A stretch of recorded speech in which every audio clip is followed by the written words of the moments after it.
Assalamualaikum warahmatullahi wabarakatuh. Kita akan melanjutkan materi kita pada hari ini adalah tentang ukuran dispersi atau ukuran penyimpangan.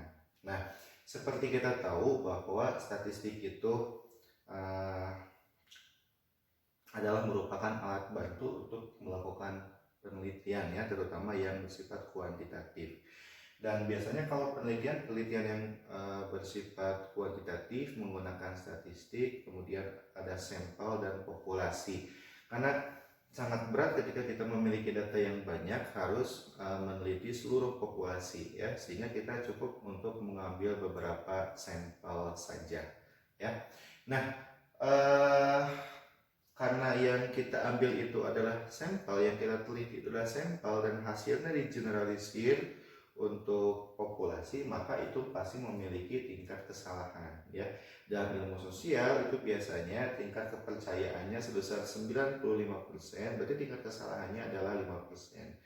Untuk ilmu-ilmu eksakta ya, misalkan memiliki tingkat kepercayaan biasanya 99% ya yang dipakai ya, atau tingkat kesalahan atau alfanya 1%.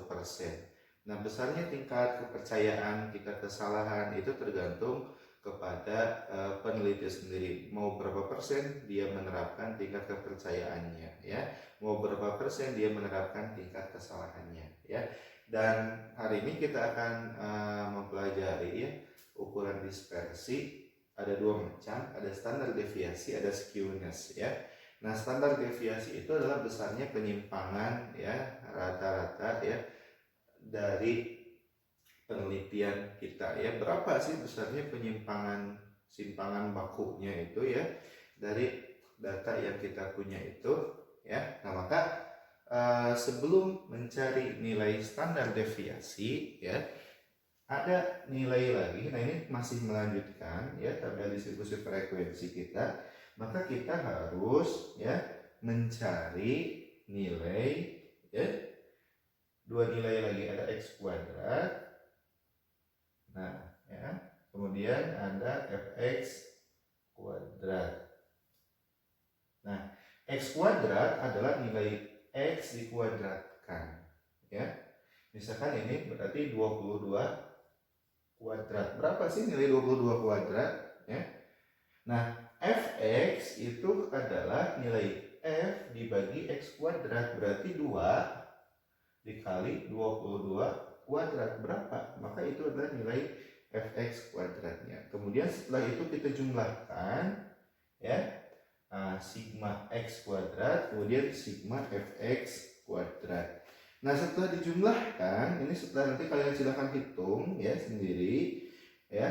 Nah, maka jumlah x kuadratnya itu, sigma x kuadratnya itu adalah 7579 dan nilai fx kuadratnya adalah 42.000 ya 125 ya. Nah, ini silahkan nanti kalian hitung ya menggunakan kalkulator ya. Nah, yang pertama kita akan mencari ini standar deviasi ya. Nah, rumus untuk mencari standar deviasi ya itu adalah, nah ini akar ya sigma fx kuadrat ya dibagi n ya jumlahnya data atau sigma f ya, ini sama saja ya, kemudian dikurangi sigma fx dibagi n, nah dikuadratkan. Nah, ini adalah rumusnya ya. Nah, sekarang kita tinggal masukkan berapa nilai sigma fx kuadrat, berapa nilai sigma fx dikuadratkan gitu ya. Nah, maka kita tinggal masukkan angka-angkanya ya. Nah, ini tadi sigma fx kuadrat sudah kita hitung adalah 42.125 dibagi 30 ya. Karena jumlah data kita ada 30 ya. Kemudian dikurangi sigma fx dibagi n dikuadratkan gitu ya. Nah, kita lihat tadi sigma fx. Sigma fx itu adalah 1105 ya. Nah, 1105 dibagi 30 kemudian dikuadratkan. Ya. Nah, maka setelah ini dibagi 30, kemudian ini dibagi 30 dikuadratkan, kemudian nanti diakarkan ya. Berapa nilainya ya? Nah, maka setelah kita hitung ya, ternyata nilainya adalah 6,89. Nah, ini adalah nilai dari standar deviasinya ya. Nah, ini adalah cukup mudah untuk mencari nilai standar deviasi. Nah, yang kedua kita akan mencari nilai skewness ya. Nah, jadi skewness itu adalah tingkat kemencengan ya. Nah, jadi kalau kita gambarkan dalam bentuk kurva ya, kita gambarkan dalam bentuk kurva, nanti data itu ya bisa berdistribusi normal. Nah, ini berdistribusi normal ya, atau simetris, sisi kiri sisi kanan simetris, atau nanti data itu menceng. Nah, atau justru mencengnya sebaliknya ke arah yang berlawanan. Nah, ini data lebih banyak di sini, ini data lebih banyak di sini ya. Nah, di sini sedikit, ini lebih banyak di sini sedikit. Tapi kalau di sini ini data berdistribusi normal ya. Nah, skewness itu adalah untuk melihat apakah data yang kita punya itu berdistribusi normal atau tidak. Dan ini sangat penting ya, karena ketika kita melakukan penelitian kuantitatif yang parametrik, maka itu salah satu syaratnya itu adalah harus berdistribusi normal.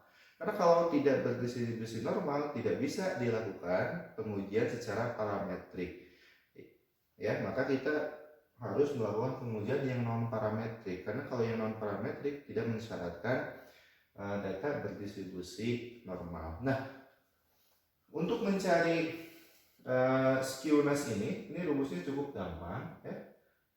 Rumusnya adalah 3 dikali rata-rata hitung dikurangi median dibagi standar deviasi ya, dibagi standar deviasi.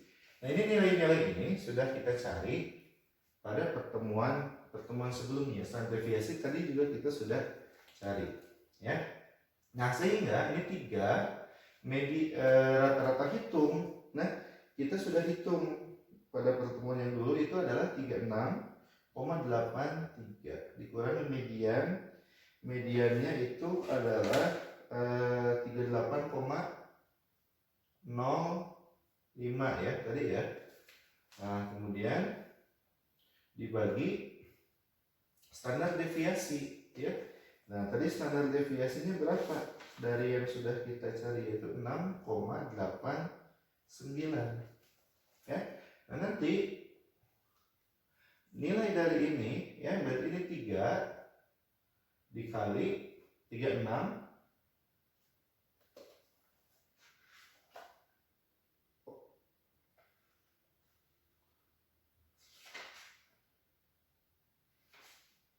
Nah, ini berarti minus min 2,78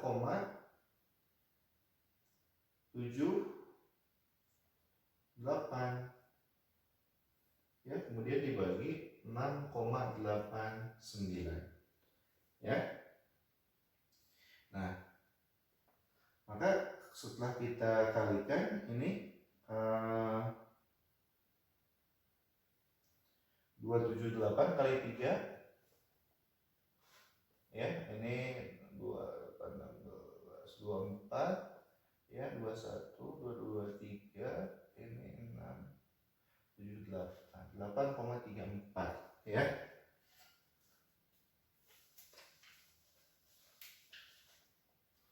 Nah, maka ini nilainya adalah min 8,34 dikurangi 6,89. Nah, ini hasilnya adalah sebesar 1,8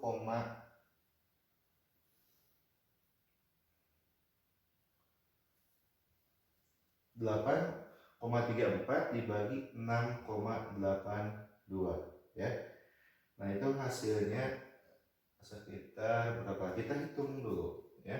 834 682 ini 1 682 ini 2 25 1. Nah ini 2 ya. Nah ini sekitar 1,2 ya. Nah 1,2. Nah untuk nilai skewness ya itu ada patokan-patokannya. Berapa sih data itu, nilai skewness ketika data itu berdistribusi normal atau tidak ya. Nah maka ya patokan yang bisa kita pakai adalah ketika nilai skewness-nya itu antara 0 ya sampai 0,1 maka ini data itu berdistribusi normal ya. Kalau antara 0,1 sampai 0,3 nah ini datanya adalah menceng ya. Seperti ini menceng, artinya tidak berdistribusi normal. Apalagi ketika datanya ya nilai skewness di atas 0,3 maka ini datanya itu sangat menceng atau sangat tidak normal ya. Nah dari sini kita tadi perhatikan nilainya adalah min 1,2 ya. Di sini positif negatif kita abaikan ya terlebih dahulu ya. Nah nilainya sama, memiliki nilai nol absolutnya, mau nanti minnya kita abaikan saja. Nah 1,2 itu di atas 0,3 sehingga data yang kita punya tadi itu adalah datanya menceng atau dalam arti data tersebut itu adalah tidak berdistribusi normal. Sehingga kalau kita mengajukan menguji dengan yang parametrik itu tidak bisa karena tidak normal, sehingga kita bisa melanjutkan ya mengolah data ini hanya dengan menggunakan uji non parametrik. Baik, demikian materi kita pada hari ini, semoga bermanfaat. Kita akhiri saja pertemuan kita. Assalamualaikum warahmatullahi wabarakatuh.